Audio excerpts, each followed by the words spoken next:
Shri Swami Samarth. 15 November वार रविवार. या दिवशी आहे दत्त जयंती. आपल्या सगळ्या स्वामी भक्तांचा आणि दत्त भक्तांचा अतिशय महत्त्वाचा दिवस, किंवा असं म्हणायला हरकत नाही, दिवाळीपेक्षाही दत्त जयंती, स्वामींची पुण्यतिथी, स्वामींचा प्रकट दिन हे खूप महत्त्वाचा दिवस असतो. आपल्यासाठी आता मार्गशीर्ष महिना म्हटलं तर सगळ्यात महत्त्वाचा दिवस म्हणजे दत्त जयंती येत्या 15 डिसेंबरला आहे. तर आताच्या व्हिडिओमध्ये दत्त जयंती निमित्त आपल्याला एकमेव 21 दिवसाची स्वामींची सेवा करायची आहे.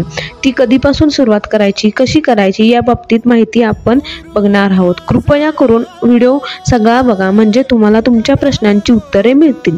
नमस्कार, श्री स्वामी समर्थ. आपल्या चॅनेलमध्ये सर्वांचे स्वागत आहे. तर 15 डिसेंबरला दत्त जयंती आहे. दत्त जयंती निमित्त अर्थात आपण सगळेजण गुरुचरित्र पारायणला बसणार आहोत.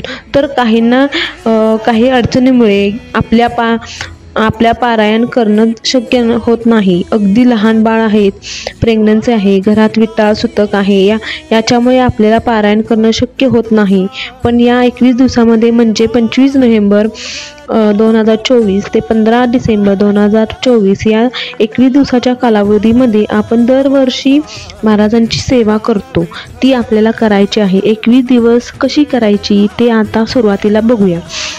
तर सगळ्यात आधी 25 तारखेला सुरुवात करायची का? महिला आपल्याला महिला आपल्याला जर मासिक अडचण येणार असेल तर सेवा 25 तारखेच्या 4 दिवस आधी केली तरी हरकत नाही.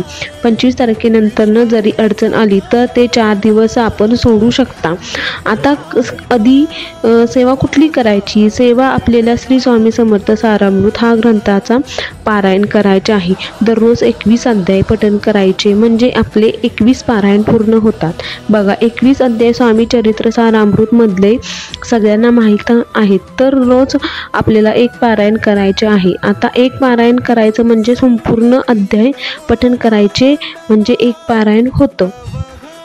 आता एका बैठकीत करावे का? तर सगळ्यांच्या घरात लहान बाळे आहेत, जे वयस्कर आहेत, ज्यांना महिला प्रेग्नेंट आहेत, त्यांना एका ठिकाणी जास्त वेळ बसता येत नाही, त्यांनी बिंदास खुर्चीत बसून जरी केले तरी चालते. यांच्या घरात लहान बाळ आहेत, त्यांनी अगदी 2 टप्प्यात केले तरी चालेल. खरं तर एका बैठकीतच करायचं असतं. आता सगळ्यांनाच हा ग्रंथ पाठ झाला आहे, तर तुम्ही एका बैठकीत पारायण पूर्ण करू शकत नाही. जमलं तर तुम्ही 2 बैठकीत पूर्ण करू शकता. स्वामी सेवा फक्त 12 ते 12:30च्या दरम्यान स्वामी सेवा करायची नाही आहे, कारण श्री स्वामी समर्थांचा भिक्षेचा टाईम असतो. राहू काळात करू शकता, अगदी रात्री 12ला सुद्धा स्वामी सेवा करू शकता. स्वामी सेवा दुपारी 12 ते 12:30 या दरम्यान करायची नाही. सकाळी करा, सकाळी 8ला करा, 9ला करा, अगदी 24 तासपैकी कधीही करू शकता. हे क्लिअर झालं. आता स्वामी चरित्र सारामृत 21 पारायण करू का, 22 करू का, किंवा 11 केलं तरी चालते का? हो, तुम्ही करू शकता. तुमची इच्छा असेल तर तुम्ही करू शकता. आता स्वामी चरित्र सारामृत फक्त ज्यांना पठण करायचे आहे, या 21 दिवसामध्ये 21 पारायण होऊन जातील. ज्यांना 11 माळी पठण करायचे आहे त्यांना सुद्धा दररोज 11 माळी श्री स्वामी समर्थ, श्री स्वामी समर्थ, श्री स्वामी समर्थ या सुरात 11 माळी जप करू शकता. मग तुम्ही हे 21 दिवस अखंड जप करू शकता. याच्याच बरोबर ज्यांना नाही जमलं किंवा कामामुळे नामस्मरण करणं नाही शक्य होत, त्यांनी काय करायचे तर तारक मंत्र रोज 11 वेळा तारक मंत्र म्हणायचा आहे. अर्थात पाणी घ्या, त्यावर तुमचा हात ठेवा आणि तारक मंत्र म्हणा, आणि तुम्ही ते पाणी घरातल्यांना तीर्थ म्हणून देऊ शकता.